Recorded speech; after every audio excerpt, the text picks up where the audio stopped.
دنیا کے مختلف ممالک میں جانا ہوتا ہے. تو ایک دفعہ میں اٹلی گیا تو وہاں ایک شہر میں مجھے کچھ دوست لے گئے. تو وہ چھوٹا سا گھر تھا, تو 20 سے 30 لوگ وہاں رہ رہے تھے. تو میں بڑا حیرت زدہ ہوا. تو میں نے کہا کہ آپ یہاں تنگ سی جگہ پہ 20-25 لوگ رہ رہے ہیں, تو اتنی مشکل میں کیوں رہ رہے ہیں؟ تو کوئی بڑا سا گھر خرید لیں, آسودہ رہیں.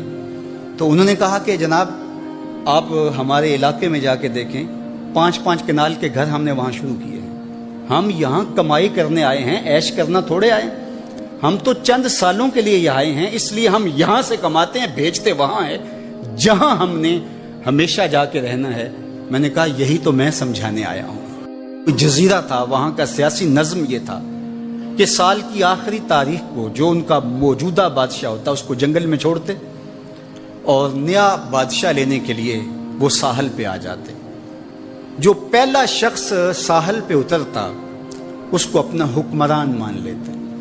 جو بھی حکمران بن جاتا وہ خوش ہو جاتا. حالانکہ اس کو بتا دیتے کہ 1 سال کے لیے تجھے منتخب کیا ہے, سال کی آخری تاریخ کو تخت سے اٹھائیں گے, باندھیں گے, جکڑیں گے, اور اسی جزیرے کے دوسرے کنارے ایک جنگل ہے جہاں خاردار جھاڑیاں اور موذی جانور ہیں, وہاں تجھے پھینک دیں گے.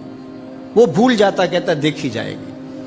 اور سال کی آخری تاریخ جب وہ رسیاں اور زنجیریں لے کے آتے تو وہ پریشان ہو جاتا کہ آنکھ جھپکنے میں سال گزر گیا, پتہ ہی نہیں چلا. پھر روتا ہوا چیختا ہوا اس جنگل میں جاتا اور لوگ اس کو چھوڑ کے آ جاتے اور درندوں کا رزق بن جاتا.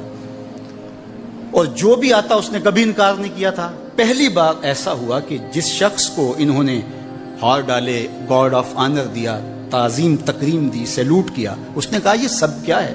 کہا کہ آج کے بعد تو ہمارا حکمران ہے. کہا میں تو امور سلطنت نہیں جانتا, میں تو تاجر آدمی ہوں, چیزیں بیچنے آیا ہوں. کہا کہ ہمارا اصول یہی ہے کہ سال کی پہلی تاریخ کو پہلا شخص جو جزیرے پہ قدم رکھتا ہے وہ ہمارا حکمران ہوتا ہے. اس نے کہا میں تو امور سلطنت کو نہیں جانتا, تو یہ کس طرح ذمہ داری قبول کر سکتا ہوں؟ انہوں نے کہا کہ تمہیں کرنا ہوگی, اس کے علاوہ کوئی راستہ نہیں ہے, ہمارا یہ قانون ہے, ضابطہ ہے. اور یہ بھی بتا دیں کہ سال کی آخری تاریخ کو تجھے اسی جنگل کے دوسرے کنارے چھوڑائیں گے جہاں موذی جانوروں کا رین بسیرا ہے.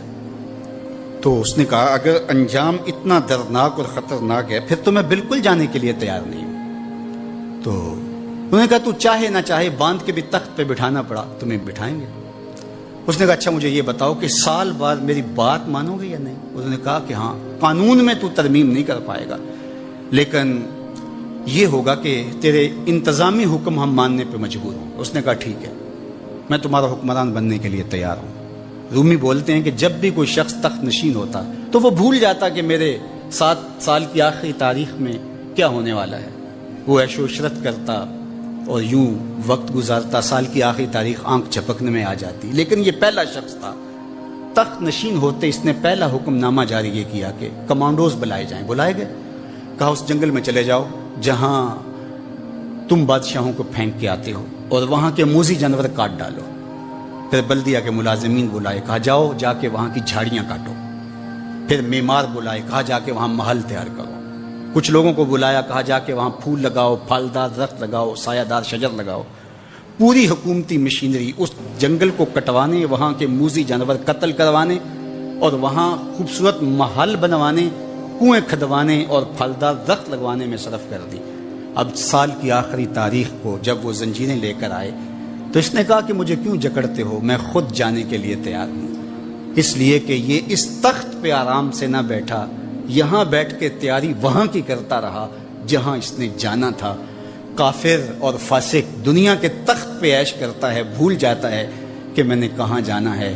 اور صالح مومن اس تخت پہ آرام سے نہیں بیٹھتا, جہاں جانا ہے اس کے لیے تیاری کرتا رہتا ہے.